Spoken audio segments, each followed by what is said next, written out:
Hello दोस्तों, मैं जयकांत सैनी स्वागत करता हूं आपके अपने चैनल बात IQ में। हम डिस्कस कर रहे हैं राजस्थान पत्रिका न्यूज़पेपर जयपुर एडिशन 25 अगस्त। तो बने रहिए इस वीडियो के साथ अंत तक। There is lot to know and lot to discuss. तो आइए शुरू करते हैं आज का वीडियो। पेज नंबर 2 पर न्यूज़ है यहाँ पे द्रव्यवती नदी और अमीनशाह नाला। ये बहुत ज़्यादा चर्चा में रहता है क्योंकि एनक्रोचमेंट रहता है, जयपुर के अंदर स्थित है ये। तो ये कई बार आपने सुना होगा न्यूज़ के अंदर, तो मैंने यहाँ पे इसे कवर किया है, न्यूज़ इसकी आई है। तो कई बार ये एग्जाम से पूछा जा सकता है कि द्रव्यवती नदी कहाँ पर स्थित है, तो इसलिए यहाँ पे मैंने लिया है इसको, आप नोट कर लीजिएगा। आगे देखते हैं पेज नंबर 2 पर न्यूज़ है। यहाँ पे बात हो रही है जैव विविधता की। तो जैव विविधता से संबंधित कुछ इंपॉर्टेंट फैक्ट्स मैंने लिए हैं यहाँ पे। तो इंटरनेशनल जैव विविधता दिवस जो मनाया जाता है वो होता है 22 मई को मनाया जाता है प्रतिवर्ष। और जैव विविधता एक्ट भारत में 2002 में लाया गया था। इसके तहत फिर एक राष्ट्रीय बायोडाइवर्सिटी अथॉरिटी बनाई गई जो कि चेन्नई में स्थित है। 2003 में इसको बनाया गया था। इसका हेडक्वार्टर जो है वो चेन्नई के अंदर है, नेशनल बायोडाइवर्सिटी अथॉरिटी, राइट। तो अब इससे संबंधित एक कन्वेंशन और है, इंपॉर्टेंट कन्वेंशन है ये, कन्वेंशन ऑन बायोलॉजिकल डाइवर्सिटी, जो कि 1992 में आया था, जैसे CBD हम बोलते हैं। जब 1992 में प्रथम पृथ्वी सम्मेलन हुआ था रियो जेनेरियो के अंदर, तो वहाँ पे ये CBD लाया गया था 1992 में। तो इससे संबंधित बहुत ही इंपॉर्टेंट फैक्ट्स हैं ये, जैव विविधता से संबंधित पूछे जा सकते हैं एग्जाम्स के अंदर, नोट कीजिएगा आप। पेज नंबर 2 पे न्यूज़ है, आर्ट एंड कल्चर से रिलेटेड न्यूज़ है ये। तो यहाँ पे भाद्रपद शुक्ल अष्टमी को राधाष्टमी मनाई जाती है। ये इंपॉर्टेंट है क्योंकि एग्जाम से पूछी जाती है ये, और ज़्यादा पॉपुलर नहीं रहती राधाष्टमी, बिकॉज कृष्ण अष्टमी तो सभी लोग जानते हैं।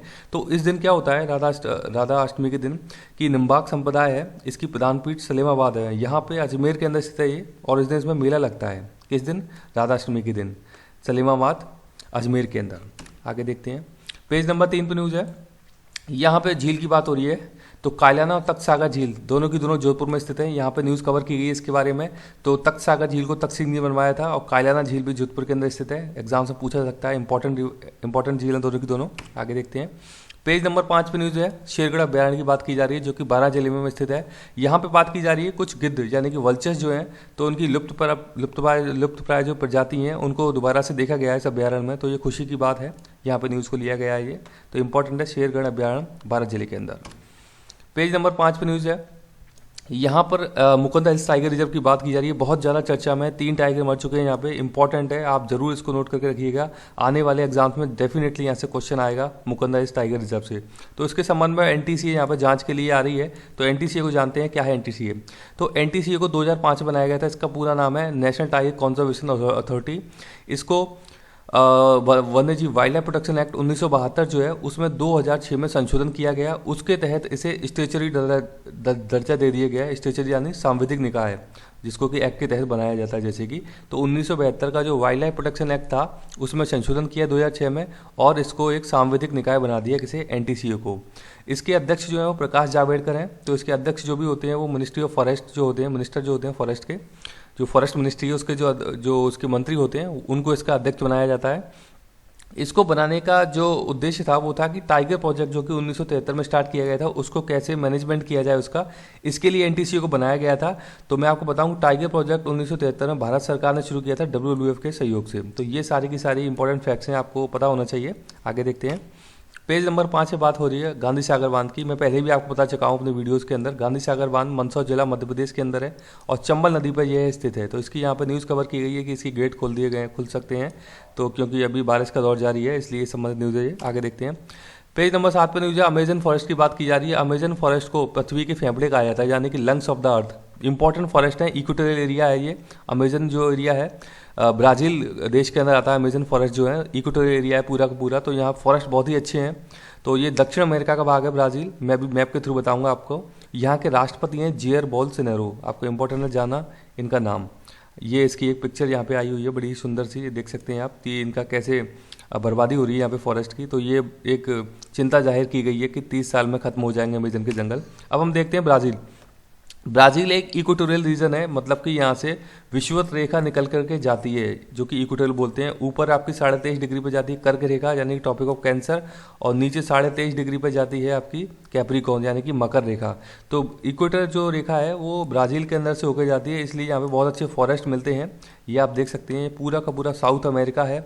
यहाँ पे अटलांटिक ओशन आता है पूरा का पूरा, ये पैसिफिक ओशन आता है। और इसके साथ में आप देख सकते हैं countries Venezuela, Colombia, Ecuador, Peru, Bolivia, यहाँ पे है चिले हो गया, ये अर्जेंटीना हो गया यहाँ पे।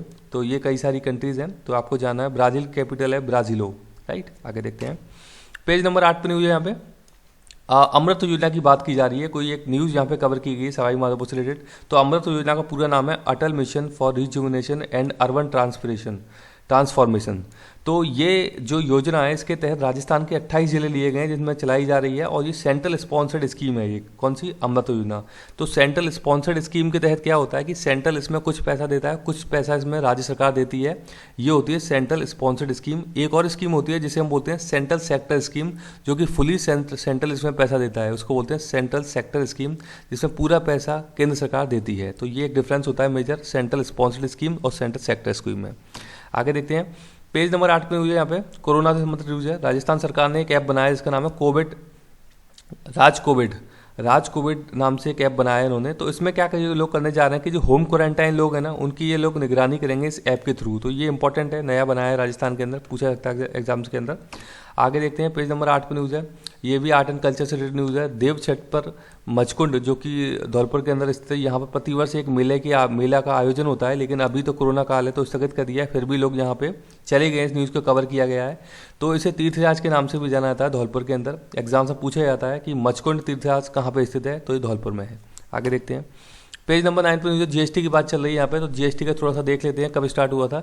जीएसटी 1 जुलाई 2017 को भारत में लागू किया गया था। इसमें 5 दरें आती हैं, 0, 5, 12, 18, 28%। ये 5 दरें हैं, पूछी जा सकती हैं एग्जाम्स के अंदर। 101 संविधान संशोधन करके जीएसटी बनाया गया था, मतलब कि इसको संवैधानिक दर्जा दे दिया गया था, और इसके लिए 122वां बिल लाया गया था। तो 122वां बिल का मतलब ये है कि संसद के अंदर 122वां बिल प्रस्तुत किया गया था, उसके आधार पर 101 संविधान संशोधन कर दिया गया, तो फिर ये जीएसटी एक्ट लागू हो गया। तो 122वां बिल का मतलब वही है कि पहले बिल आता है, उसके बाद संविधान संशोधन होता है, राइट। आगे देखते हैं, पेज नंबर 9 पे न्यूज़ है यहाँ पे। ये बात हो रही है, एक बहुत ही फेमस फुटबॉलर है बाईचुंग भूटिया के नाम से अभी एक स्टेडियम बनाया जा रहा है सिक्किम के अंदर, राइट।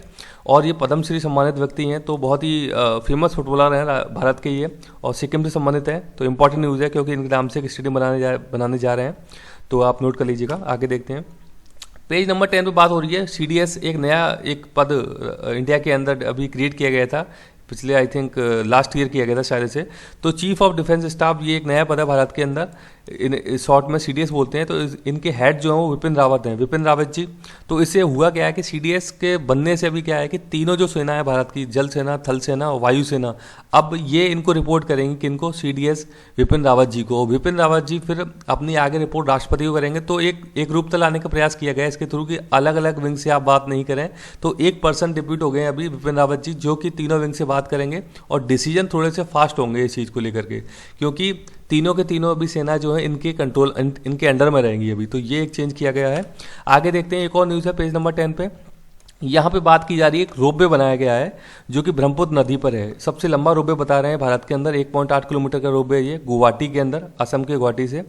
तो असम के अंदर गुवाहाटी है, वहाँ पे ये बनाया गया है ब्रह्मपुत्र नदी पर। तो मैं आपको बताऊंगा ब्रह्मपुत्र नदी निकलती कहाँ से है। ब्रह्मपुत्र नदी जो है मानसरोवर लेक से निकलती है, जो कि माउंट कैलाश के पास में है। मानसरोवर लेक कहाँ है? माउंट कैलाश के पास में, ये तिब्बत में है। तो ब्रह्मपुत्र नदी कोई आपसे पूछता है कहाँ पे है, कहाँ से निकलती है? तिब्बत से निकलती है, मानसरोवर लेक से। मानसरोवर लेक माउंट कैलाश के पास में है। तिब्बत में इस नदी को सांगपो के नाम से जानते हैं, अरुणाचल प्रदेश में दियांग के नाम से जानते हैं, और असम में लोहित के नाम से इस नदी को जाना जाता है, किसे? ब्रह्मपुत्र नदी को। और बंगाल की खाड़ी में जाकर के अंत में अपना जल गिराती है ये ब्रह्मपुत्र नदी। तो इंपॉर्टेंट है ब्रह्मपुत्र नदी, कभी भी पूछी जाती है एग्जाम्स में, क्योंकि नेशनल लेवल की रिवर है, इंपॉर्टेंट रिवर है। तो यहाँ पे इस न्यूज़ को मैंने कवर किया है। आई होप कि आपको लेक्चर अच्छा लगा तो प्लीज़ ज़्यादा से ज़्यादा लाइक करें, शेयर करें, सब्सक्राइब करें, ताकि और भी लोग इस वीडियो का फायदा उठा सकें। इसके साथ धन्यवाद।